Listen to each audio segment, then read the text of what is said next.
Opa, meu amigo Fernando. Tudo bem, cara? Obrigado aí pelo convite. Acho que todos estão me ouvindo aí, né? Só fazer uma sinalização aí.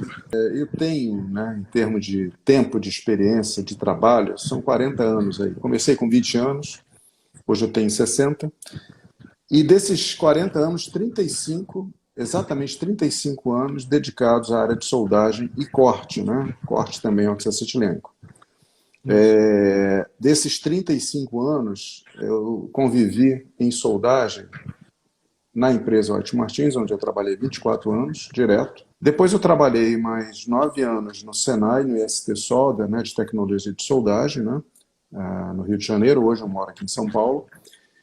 E foram assim, uma experiência adquirida nessa área mais de pesquisa e desenvolvimento, nessa área de conhecimento de mercado também, né, onde me ajudou bastante e conheci um pouco mais do mundo, né, falando assim, né, viajei bastante, né, para outras partes do mundo para conhecer essas tecnologias, para ter, né, esse Bacana. apoio aqui no Brasil, entendeu? Da gente trazer novos incrementos tecnológicos, né, aqui para o Brasil. Eu sou técnico mecânico, antes de mais nada. Eu fiz o Cefet no Rio de Janeiro. Me orgulho muito de ter feito a escola técnica. Poxa, depois eu fiz a engenharia mecânica. Depois de um certo tempo, né, trabalhando já em soldagem, eu fiz um curso de engenharia de soldagem pela Alemanha, né, onde eu sou certificado hoje, qualificado hoje, né, como engenheiro internacional de soldagem, como engenheiro europeu de soldagem também. E há pouco tempo, aí, uns 2 anos atrás, eu concluí meu mestrado. Né, meu mestrado na área de materiais, engenharia mecânica e materiais, mas com ênfase também em soldagem. Mas hoje aqui a gente vai trabalhar, né, as informações com o nosso processo TIG, Certeza. informações, né, é, das aplicações de recursos avançados que a gente tem hoje, entendeu? Eu quero aqui, né, iniciar a nossa live, né, falar sobre. A gente definiu esse tema, que é um tema que eu, no meu dia a dia, eu já estou dando uma certa experiência também na soldagem TIG e a CDC. E quando a gente, né, se propôs em falar esse tema, foi um tema que eu fiquei bem ansioso para começar a falar. Inclusive, estava bem ansioso antes de começar a live. Por se tratar de um tema que para muitos é muito complicado, né, entender o que é o ACDC, e a gente quer, de certa forma, né, Fernando, Sim, passar para o sim, público que está nos acompanhando a diferença de cada um, as aplicações, e em relação às funções que, de repente, a gente pode estar trabalhando com esse tipo de tecnologia. Então, espero que realmente a gente consiga trazer um excelente tema para o público de casa. claro. Então, Fernando, assim, para começar, cara, eu queria saber o seguinte: para muitos profissionais é um problema entender a principal diferença das correntes de trabalho na soldagem, né? Quando falamos em corrente AC/DC, temos algumas particularidades e diferenças de uma corrente AC para uma corrente DC. Eu gostaria que você nos falasse um pouco sobre isso, para Tá. o que o pessoal de casa eles possam entender de fato qual momento eu devo utilizar, por exemplo, uma corrente AC ou uma corrente DC, né? Porque ainda existe uma dúvida muito grande de profissionais de entender realmente, de fato, qual momento eu trabalhar em AC, qual trabalhar em DC e o que é isso, né? A gente precisa entender até Claro. um pouco sobre a parte de eletricidade para a gente poder iniciar esse assunto. Então, eu gostaria que você comentasse um pouco isso, né? E a Sim. gente vai levando a nossa live. Perfeito, perfeito. É uma pergunta muito pertinente, viu, Landry? Por quê? Antes da gente entender as ações das correntes, né, existentes, né, a gente está dedicando isso ao processo TIG. Né? As considerações que eu falar hoje, elas são válidas para o processo TIG, não para o MIG-MAG, ou não para o leitor de revestido, ou para o plasma. Né? Então, Exatamente. apenas para a gente focar que a gente vai falar sobre o processo TIG. Mas é interessante a gente ter aí uma condição muito básica, né, de entendimento para qualquer processo de soldagem, o que é a corrente elétrica. Né? Então, em linhas bem simples, bem genéricas, né, porque a gente está aí falando, né, primeiro, entender eletricidade, né, você tem que admitir o seguinte: toda vez que você tem eletricidade, você tem movimento de elétron. Mas isso é lógico, sim. Mas isso é um detalhe importantíssimo de você entender a transição, né, de elétrons que você está passando. E isso vai caminho, né, até chegar ao seu objetivo, que é o arco elétrico. Então você tem que ter Exatamente. movimento de elétrons. E esse movimento de elétrons, se você quantificar esse movimento de elétrons, é a corrente de soldagem, é a unidade ampere. A gente fala Isso. amperagem, né? Amperagem é uma palavra que não existe no dicionário nosso português, mas é conhecido como amperagem, né? Então, toda vez que você fala amperagem, 20 amperes, 30 amperes, 50 amperes, 100 amperes, é uma quantidade X de elétron muito grande passando naquele momento, naquele condutor ou naquele arco elétrico. Então, a primeira ideia de quando você fala em eletricidade é movimento de elétrons. E o outro lado também é a tensão, que são os dois parâmetros elétricos muito associados na hora que a gente está trabalhando, tensão e corrente, né? A tensão, tá? Ela estabelece uma diferença de potencial, né? Então, assim, se você coloca um amperímetro num determinado cabo lá, se você não tiver movimento de elétrons, o amperímetro não vai registrar absolutamente nada. Então você tem que fechar o circuito, ou seja, você tem que abrir o arco elétrico para ter esse movimento de elétrons. Então, o primeiro entendimento que você tem que ter na soldagem que eu tenho ali movimento de elétrons transitando, circuito fechado, arco elétrico aberto, e você começa a gerar essa energia transitória em todo o sistema que você está soldando, né? Beleza. E os tipos de corrente? Para você entender tipo de corrente, vamos falar um negocinho antes. Polaridade, né? Já observaram que os equipamentos de soldagem, na grande maioria, tem um polo negativo e um polo positivo. Nós vamos adotar aqui, a soldagem em si adota sempre o sentido real dos elétrons. É sempre do polo negativo para o positivo. Então, se a gente conseguir entender que a gente está soldando, tem transição de elétrons, e que o movimento deles é do negativo para o positivo, já é um grande passo para a gente entender, mais tarde, daqui a pouquinho, esses recursos avançados que a gente vai comentar. Só esse entendimento básico para a gente estar alinhado, né, nessas questões. E sim, corrente contínua, nós vamos adotar aqui nessa live como DC, que vem do inglês Direct Current. Isso. E AC, corrente alternada, que vem Alternative Currents, que é o que nós vamos adotar aqui. É importante até você observar o AC/DC que a gente fala, né? Isso até é nome de grupo de rock também, mas quando a gente está falando em AC/DC, a gente está falando em corrente contínua e corrente alternada, tá? Então a gente vai tratar aqui esses termos, né, sempre como AC ou DC nas aplicações, tá? E agora a gente tem que falar, né? Conhecemos um pouquinho da eletricidade, da energia, né, que a gente vai trabalhar. Essa energia ela vai entrar na máquina de solda, né, num equipamento que está destinado para mudar as características de uma rede de alimentação que você tem, passa pelo equipamento de soldagem e vai fornecer uma energia adequada para você soldar, né? Então, só lembrando, assim, esses recursos que a gente vai falar daqui a pouco tem muito a ver com as tecnologias de equipamentos que a gente tem, né? Desde os primórdios até os dias de hoje. E é isso que vai fazer a evolução, que vai tratar o assunto que a gente vai estabelecer aqui. Então, pessoal, vamos lá. A gente vai voltar um pouquinho na minha época, quando eu comecei, né, em 1986, né? Aqui no Brasil, especialmente no Brasil, né? Que a gente tinha muitos equipamentos convencionais. O que seria um equipamento convencional? O equipamento convencional, ele é eletromecânico, ele tem partes, componentes dentro, né, mecânicos, né, e elétricos. Não tem eletrônica, essencialmente. E eu convivi essa parte no início, né, quando eu comecei a entender solda, quando eu comecei a estudar. Nossos equipamentos eram dessa natureza. Muitos equipamentos, Landrino, eu queria só uma máquina de corrente alternada. Não tinha. Para TIG, tá? A gente pegava um retificador de potência de 600 amperes, tirava a ponte retificadora dele, né? Porque era retificador, você transformava em corrente contínua, tirava, ficava essencialmente com corrente alternada, colocava um ignitor de alta frequência, que faz parte dos recursos de TIG, e eu montava assim uma TIG, né? Daquela forma fragmentada, né? Equipamento para cá, ignitor para lá, uma tocha ali, e eu montava o meu conjunto TIG de corrente alternada, até a gente conseguir consolidar no mesmo equipamento uma TIG AC/DC, né, de 350 amperes em média. Essa era a capacidade dos equipamentos na época, né? e um ciclo de trabalho de 350 amperes a 40%.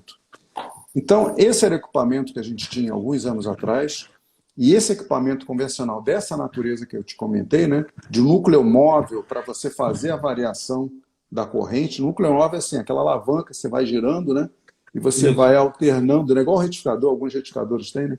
Da mesma forma, era um núcleo móvel, a gente tinha um bloco dentro da máquina que avançava ou recuava, e assim você fazia a variação da corrente. Lembrando que o processo TIG é muito parecido com o eletrodo em termos de equipamento. Você regula somente a corrente. A tensão do arco é em função da altura do eletrodo de tungstênio, né, que você vai ter em relação ao seu plano de solda. Então, quanto mais alto, maior a tensão, quanto mais próximo da peça, menor a tensão. Quem comanda a tensão é a mão do soldador. Por isso mesmo que essas máquinas são reconhecidas como sua característica estática, né, como corrente constante. Ou seja, ela tem que obedecer à regulagem que você deixou lá no painel. Se você botou lá 40 amperes, ela vai fazer de tudo possível para manter esses 40 amperes para você. E você tem liberdade de variar a tensão de acordo com a mão. Então, isso é uma característica do processo. Inclusive, muitas vezes acontece de o soldador estar trabalhando com a corrente adequada, né? Aí o cara diz, tá dando mordedura, eu acho que de repente eu estou com a máquina alta. Às vezes não é nem a máquina alta, é o arco um pouco longo que está causando aquelas mordeduras. Então, isso justamente porque você aumenta a tensão, né, naquele momento. É, verdade. E uma coisa interessante no processo TIG, que o arco elétrico é espelho da afiação do eletrodo de tungstênio que foi feito. Né? Se você faz uma afiação mais pontiaguda ou mais aberta, esse é o espelho que o arco elétrico vai ter. E observa, aqui está o eletrodo de tungstênio na minha mão, vou inverter. Isso aqui é o arco elétrico. Quando você aumenta, né? Quando você aumenta a altura, ele abre aqui embaixo. Então você vai ter uma região, né, com um arco mais longo, mais ampla de atuação na força de difusão. Né? Exatamente.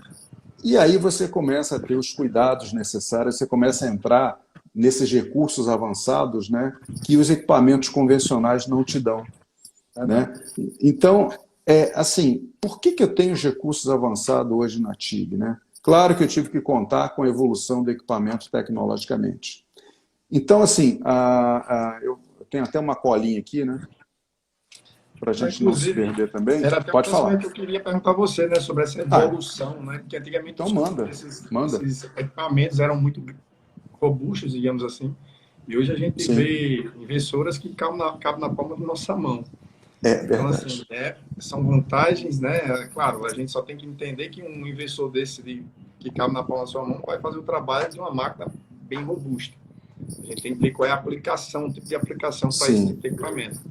Mas, de fato, foi um avanço assim, impressionante o que aconteceu, né, nos equipamentos daquela época para cá. Isso. Eu queria justamente que a gente pudesse debater bem essa parte, né, dessa evolução do maquinário, das máquinas de solda. Vamos continuar nossa viagem. Vamos sair lá de 1986, vamos entrar na década de 90, né, onde a gente começou a ter uma abertura aqui no Brasil, né, de tecnologia, de considerações. Né? Eu lembro, Landrini, que em 1989, eu fiz a minha... Né, você não tinha nem nascido, meu Deus do céu. Eu estou velho, acho que eu estou velho, né? Como é que chama? Igual o exterminador de velho, não, obsoleto, né? Eu fiz uma viagem naquela época, em 89, para o Iraque. Eu fui para o Iraque. E a gente fez lá uma feira internacional de Bagdá. O Iraque, naquela época, estava em paz, né? Ainda era Saddam Hussein naquela época, mas estava em paz. E várias tecnologias do mundo da solda, foi a primeira vez que eu tive a oportunidade de sair do país, né? Estavam lá aplicados, inclusive Estados Unidos, França, todos os países, né, que tinham diplomacia com o Iraque, estavam lá, inclusive o Brasil. E foi o primeiro impacto, né, que eu tive com equipamentos até então que eu convivia dentro do Brasil. Né? A gente não tinha internet, viu, gente? A gente não tinha essa informação que a gente tem hoje, instantânea, falando com vocês aí, em toda parte do Brasil ou do mundo. Não tinha isso, né? Não tínhamos um computador para ficar atrás da gente para a gente pesquisar, não tinha celular. Então era totalmente diferente, mas ainda assim as tecnologias começaram a avançar. Então vieram os equipamentos, né, de soldagem com transistores diferenciados, né? Começou a ter o SRC, né? Uma evolução que a gente tem. Começamos a sair do diodo mecânico, começamos a entrar num diodo de controle melhor de corrente. E o que isso transparecia para a gente na solda? Qualidade de arco elétrico, estabilidade do arco, né? Então, as máquinas de solda começaram a ficar mais flexíveis, começaram a entender a entrada da energia ou as flutuações de energia, né, que eram presentes na qualidade da rede de alimentação e começaram a fazer várias correções. Como é que isso era possível? Primeiro, a eletrônica de potência embarcada começou a ser desenvolvida, começou a controlar melhor tudo isso. Resposta a isso para a gente, soldador, né, que faz esse trabalho. Estabilidade de arco elétrico, né, lá na pontinha do eletrodo tungstênio, no caso do TIG.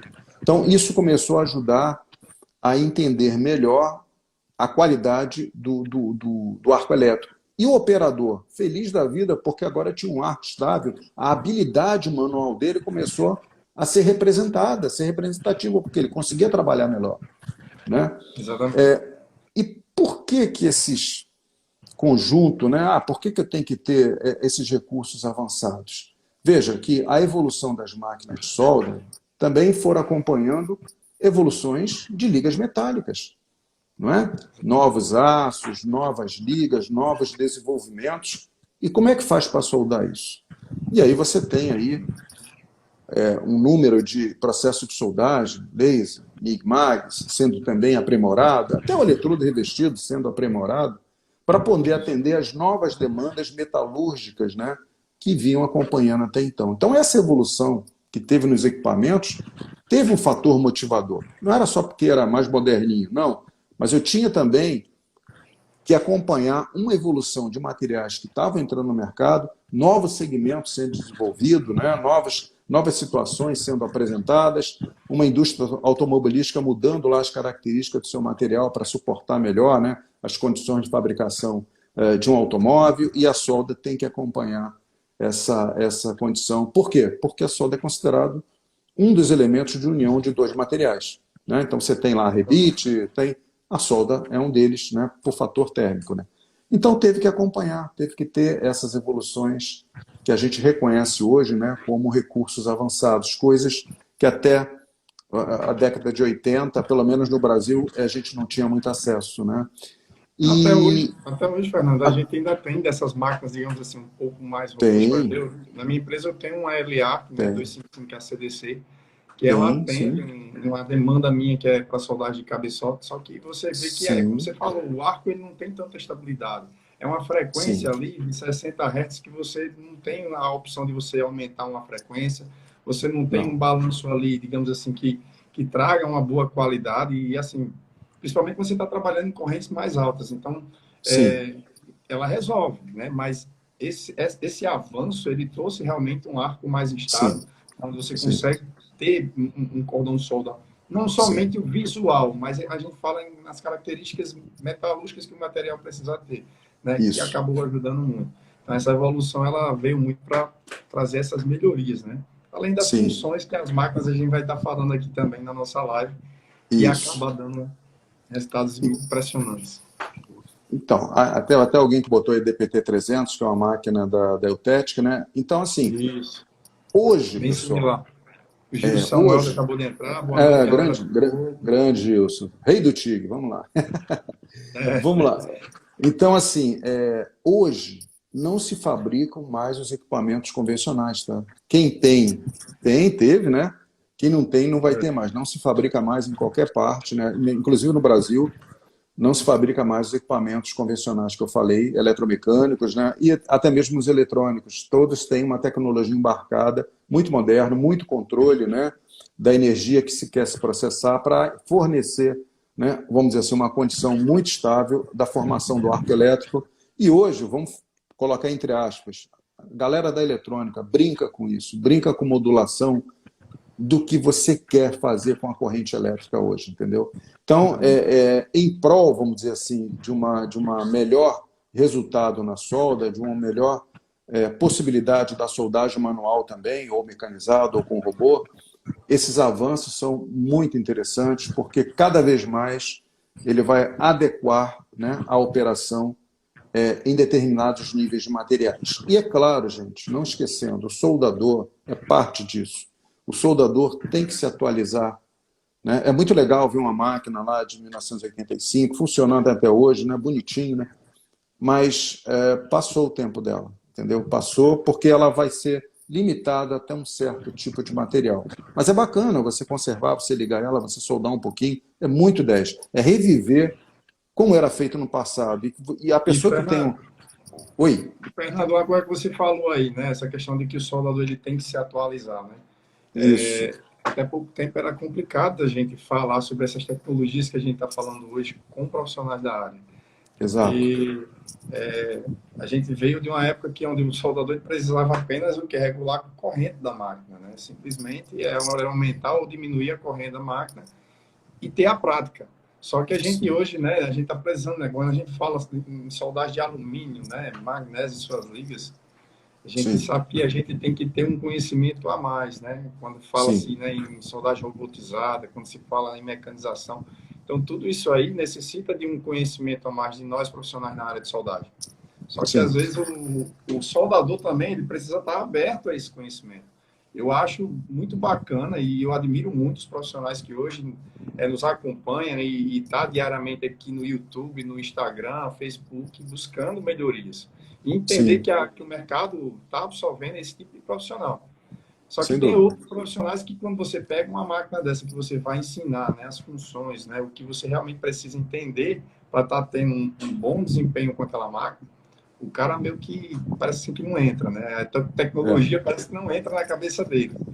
E é como se, teve uma vez que eu lembro que eu peguei uma turma que eu comecei a falar sobre a máquina, que ele não estava nem no curso, eu simplesmente queria passar aquela informação, porque podia ser que aquele profissional precisasse ali mais para frente daquela informação no mercado. E o pessoal, não, Lucas, pelo amor de Deus, homem, isso aí eu tenho que fazer um curso para aprender a mexer nessa máquina. Então a dificuldade está verdade. aqui, ó, na cabeça do soldador de, entender, de achar que ele não tem condições É. de aprender aquilo.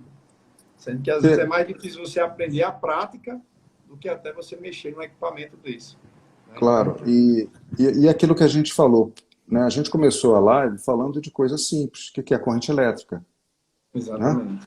Então, assim, e aí começa a evoluir todo o entendimento, todo o acompanhamento das tecnologias, mas o básico tem que saber, Isso. tem que se atualizar. Ninguém faz uma conta complexa se não saber o básico lá da professora primário, né, por exemplo. Então tem que ter esse conhecimento e tem que procurar as fontes. Você, por exemplo, no seu canal, todo dia da semana vem atualizando, vem informando, vem fazendo. Então tem que acompanhar esses trabalhos que estão sendo disponibilizados e até gratuitos, entendeu? Você não paga nada. Você Isso. tem uma conexão, você se atualiza, né, sobre o que está acontecendo aí, né, vamos dizer, no mundo da soldagem em si, né?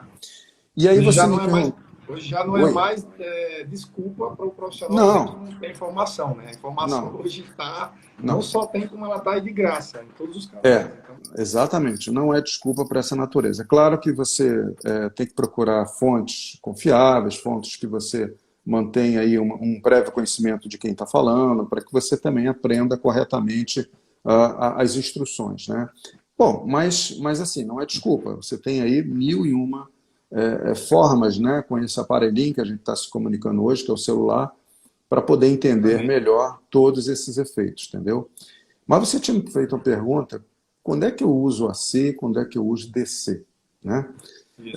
No processo TIG, é até assim, mais direto. Né? O processo TIG, ele utiliza um gás inerte. Você falou Eliarc, não falou? É a LEAC, Falou. né? Que foi, Ele, inclusive, sabe o que é Eliarc na história? Foi um dos eles primeiros nomes começaram com que o gás processo Ed, TIG foi? teve. Foi um dos primeiros nomes que o processo TIG teve, foi Eliarc. Né? E aí aproveitou esse nome e batizou como produto, como nome de equipamentos, depois passou a ser TIG. Por quê? O gás de proteção do processo TIG é um gás inerte, que pode ser o hélio ou o argônio, no caso de Isso. soldagem, que são os dois gases assim, mais comercializados, né? Como Dependendo, pode ser inerte. uma Né? mistura dos dois, né? Oi? Desculpa, pode ser uma mistura Depende. dos dois, claro. Depende do que você quer fazer. Isso. E quando você usa C ou DC? Muito simples.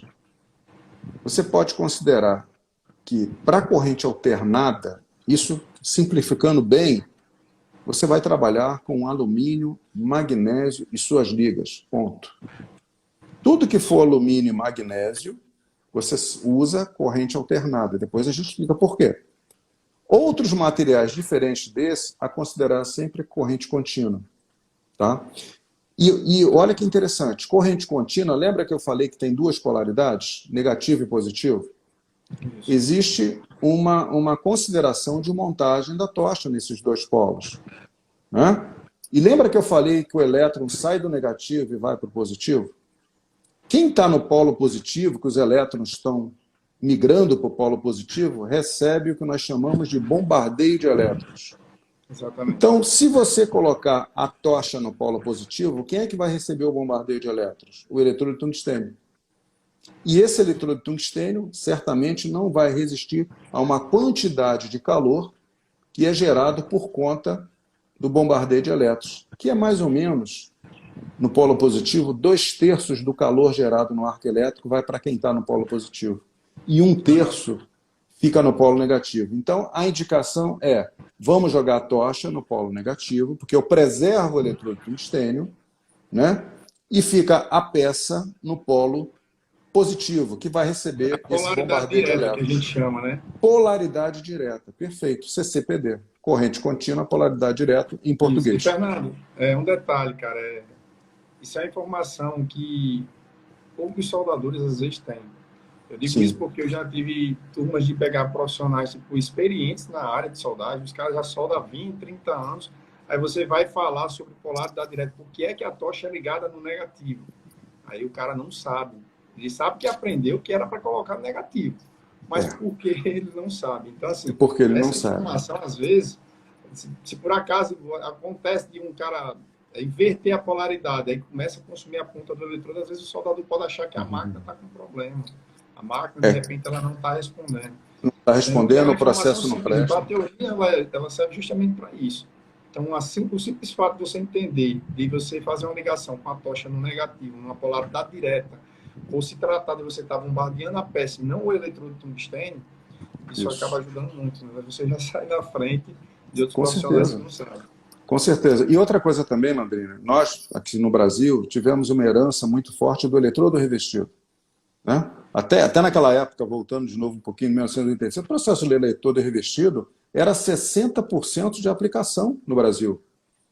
Tudo era eletrodo revestido. Ou, muitas vezes, o óxido acetilênico também. Então, assim, eu cheguei a fazer trabalhos, olha, isso na década já de... início de 90. Né? Eu viajei para Manaus, eu fiz trabalhos ainda de óxido acetilênico na soldagem de montagem de quadro de bicicleta. Com maçarico, com brasagem. Hoje é MIG. Ou TIG, se for quadro de alumínio. Né? Com corrente alternada. Então, aí sintetizou o nosso entendimento. Né? Então, quando você tem processo TIG e usa corrente, e quer usar a corrente alternada, por alguma natureza, para que você vai usar? Você vai usar porque você tem diante de um material que é alumínio ou magnésio. Tá? E o restante? Olha, qualquer outro material, aço inoxidável, aço carbono comum, cobre, sei lá, titânio, né? Cobalto, é corrente contínua. Polaridade, o quê? Direta, como você falou. Eletrodo ou tocha, vamos falar assim diretamente, ligada no polo negativo. Então, não falamos ainda de recursos avançados, estamos só falando nas características do processo para receber as informações dos recursos avançados. Vamos fazer o que é muito importante, né? O que é muito importante. O que é muito importante é a gente saber esse início, para poder usar parte dos recursos. Porque muitas vezes a gente começa ali dos finalmente, né? E aquele negócio, os últimos serão os primeiros? Sim, nesse caso, os últimos serão os primeiros a não entender. Né? Entendeu? Então, a gente tem que fazer essa pequena revisão, a gente tem que lembrar alguns conceitos para que todo mundo fique alinhado no mesmo entendimento para a gente receber algumas novas informações.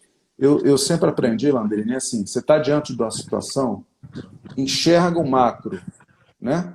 Enxerga o contexto geral, depois você vem fechando para a sua necessidade. É o que a gente mais ou menos está fazendo. Estamos enxergando o macro, uma história, né? Um histórico, aplicações, e agora a gente lentamente vem fechando aí para o nosso objetivo, né? Então, lá em 1990, amigo, ainda nessa década, começou a chegar no Brasil, 96, 97, os primeiros inversores.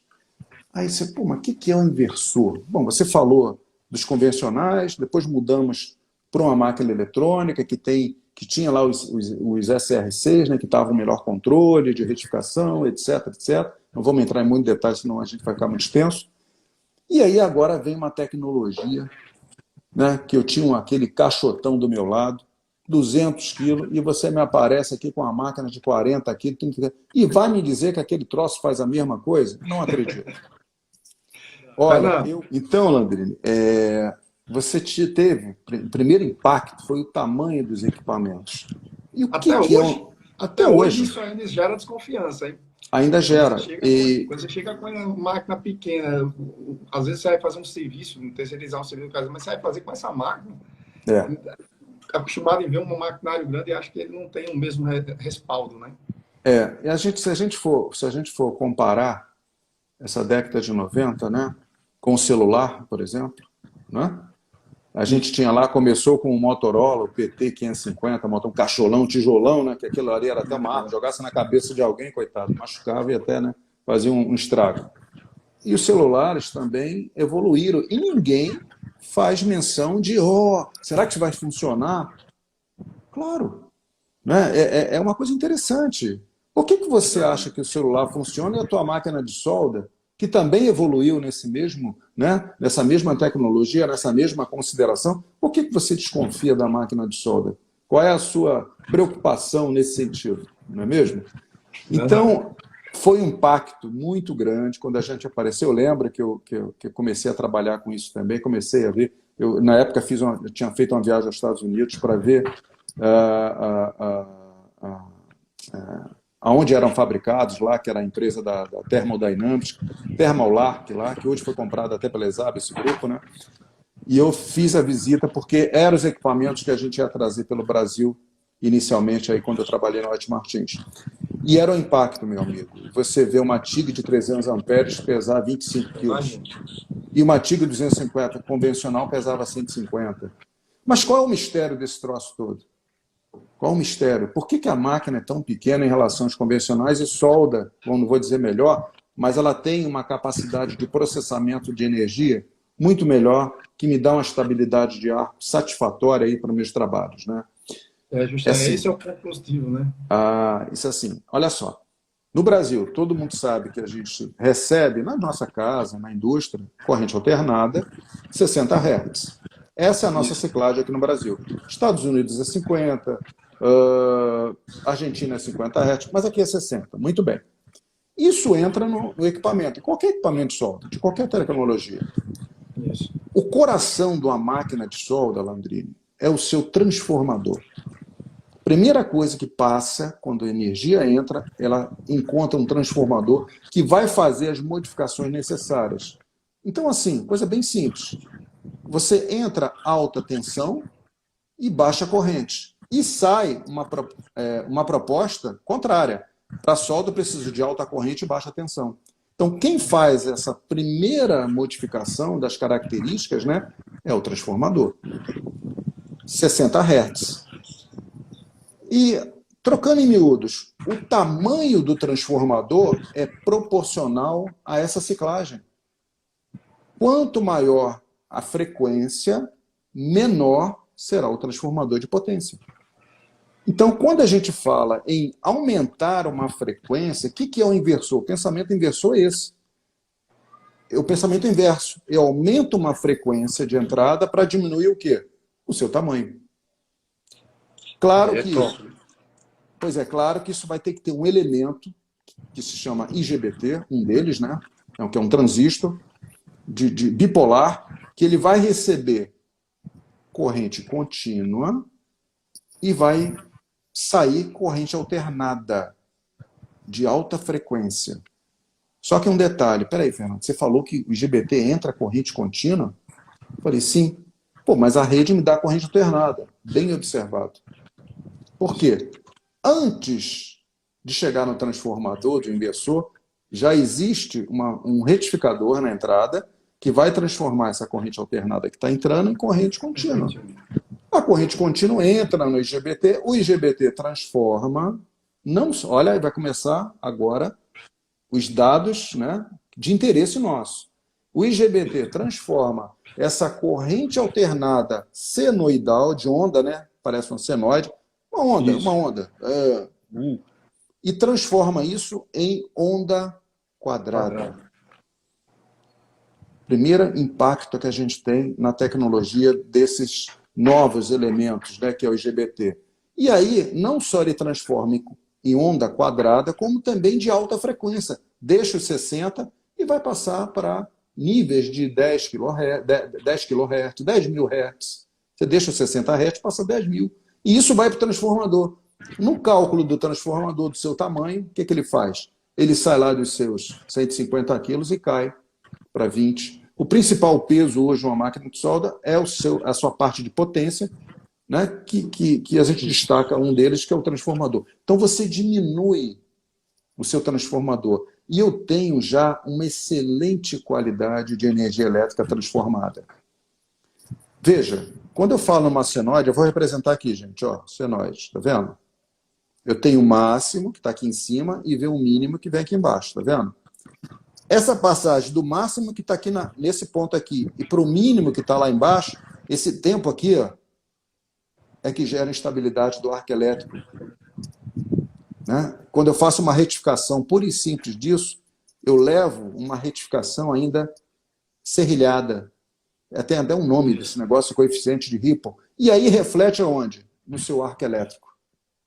Quando você pega uma máquina inversora, que maravilha.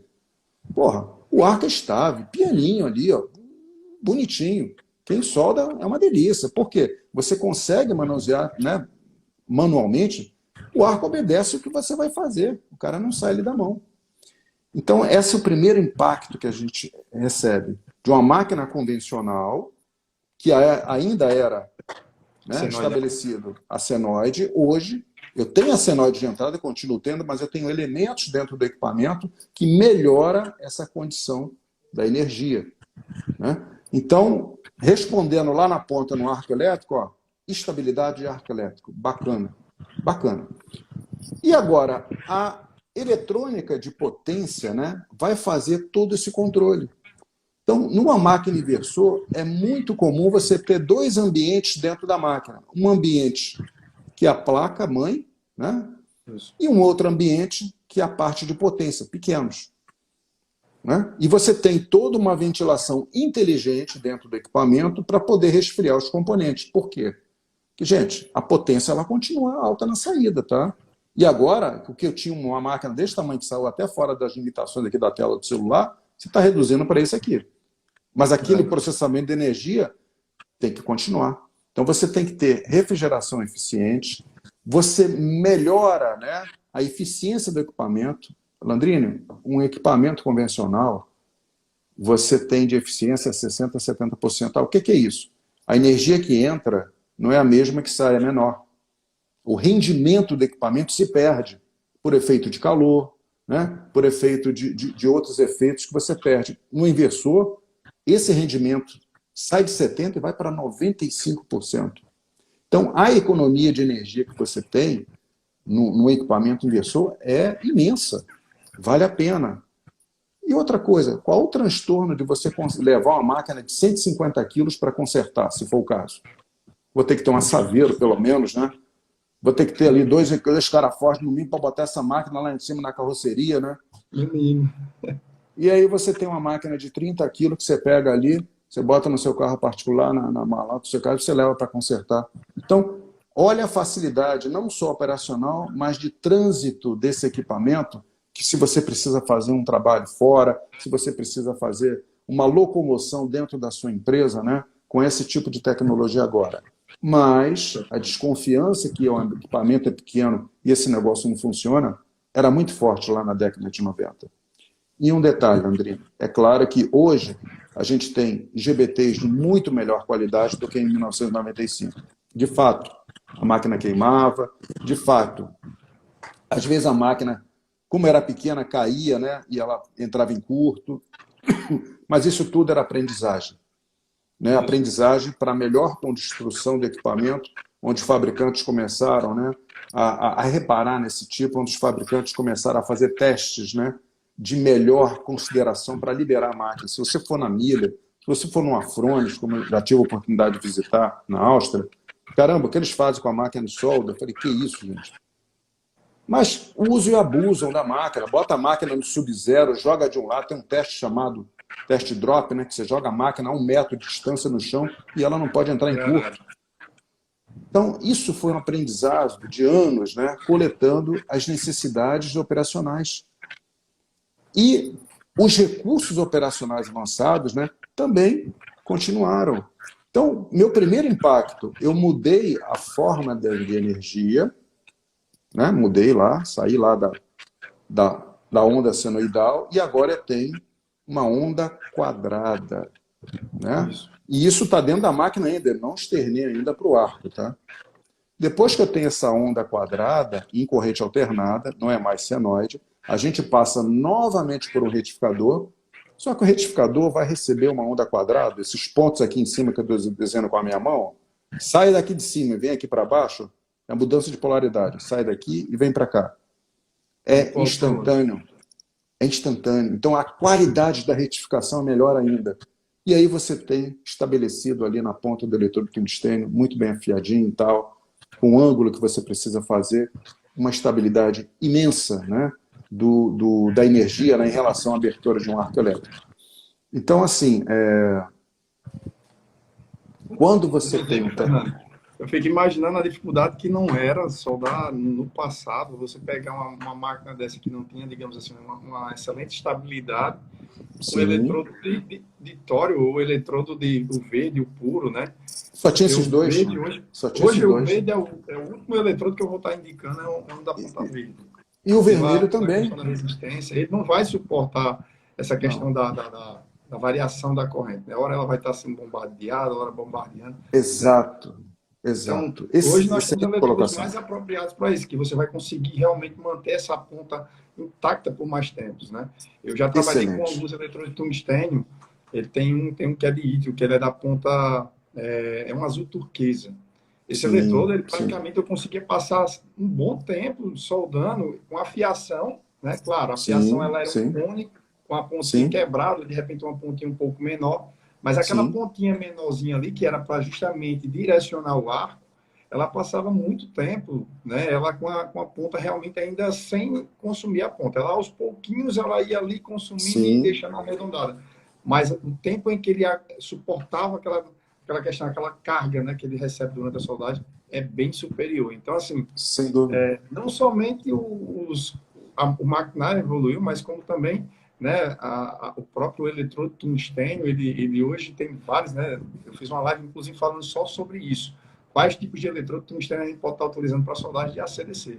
Sim. E, assim, esses eletrodos, eles acabam durando mais tempo. Você acaba tendo um resultado na ponta de fusão diferente, não somente devido à máquina, mas também o próprio eletrodo, que evoluiu. Então, isso acaba ajudando muito. Não, você falou uma coisa muito importante, Landrini. Não só a máquina evoluiu, mas o eletrodo de tungstênio, né, as suas ligas, né, de tungstênio com lantânio, né, saíram daquele conceito do puro e do tório. Os difusores, né? Entendeu? O equipamento, a tocha em si mudou, entendeu? Tudo foi adequando a uma necessidade de tecnologia. Os materiais da tocha, o material do bocal. Hoje você tem bocal transparente, né? Então, isso não é à toa. Isso é tecnologia embarcada em tudo para que facilite a sua operação.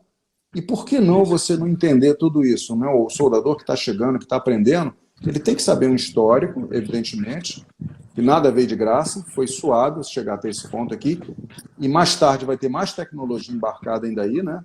E a gente vai comparar com o que a gente tem hoje até.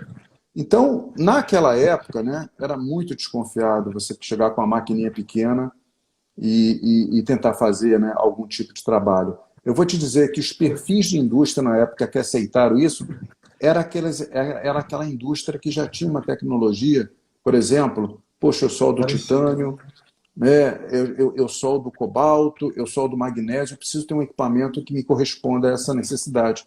Mas você contava no dedo as indústrias que faziam esse tipo de trabalho. Daí você conseguia aplicar um equipamento dessa natureza. Assim, a- as máquinas que não tinham tecnologia, o que exigia? Exigia do operador uma imensa aptidão. O cara tinha que se virar. Né? O cara era um artesão da solda, porque ele tinha que ter uma habilidade manual muito forte no antigo, no eletrodo revestido, porque ele não tinha esses recursos.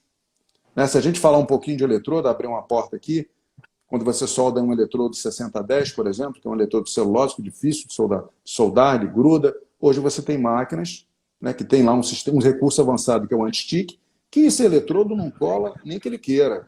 Por quê? Você tem ali um limitador de tensão que o arco não deixa colar na peça. Ótimo. Então, isso é recurso avançado, isso é tecnologia aplicado à necessidade operacional. Então, Exatamente. né, pode E falar. assim, cara, em relação, falando em função, né, essas funções que realmente a Magnus acabou de falar do eletrodo revestido, né? E Sim, assim, eu queria até entrar com você nesse ponto, né, no processo TIG, né? Quais são essas sim, funções que realmente a máquina ela disponibiliza para a gente que realmente a gente consiga trabalhar de uma forma mais organizada, claro. com funções que nos trazem benefícios, como, por exemplo, função do estoque, dois tempos, quatro tempos, né? A própria abertura do Isso, arco hoje, você pega uma tocha hoje, você tem a isso, possibilidade de não precisar tocar o eletrodo revestido, o eletrodo tungstênio na peça para a isso. abertura do arco elétrico. Então, principalmente materiais como alumínio. Quem sabe, quem já Sim, soldou alumínio sabe que é super sim, complicado você ter que tocar o eletrodo tungstênio na peça. sim, Você, sim, isso aí sim. vai causar uma contaminação eminente do toque. Então, a dica é, vai soldar alumínio, precisa de ter um equipamento com um ignitor de alta frequência. E no Hum, passado não existia essa tecnologia, né? sim, Então, queria que a gente entrasse um pouco nesse ponto, né? Falar sobre essas claro. funções que a máquina ela tem e que traz benefícios que eu acho que é o tema principal da nossa live, que é justamente falando sobre Sim. essas funções. Tem até uma pergunta aí, Landry, por que as inversoras não soldam bem o 6010? Muito pelo contrário, tá? Talvez você tenha trabalhado com um inversor que não tivesse o recurso avançado do anti-stick, né? Ou do arc control, que a gente fala, que é justamente que não permite que o eletrodo cole na peça. E outra coisa, a característica dinâmica do equipamento. O que é característica dinâmica? É a velocidade de processamento que ela faz, da energia, e te dá um nível de resposta suficiente para você soldar bem. Tá? Então, Verdade. assim, isso não tinha muito bem consolidado nas máquinas de antigamente, que seria uma característica dinâmica. Né?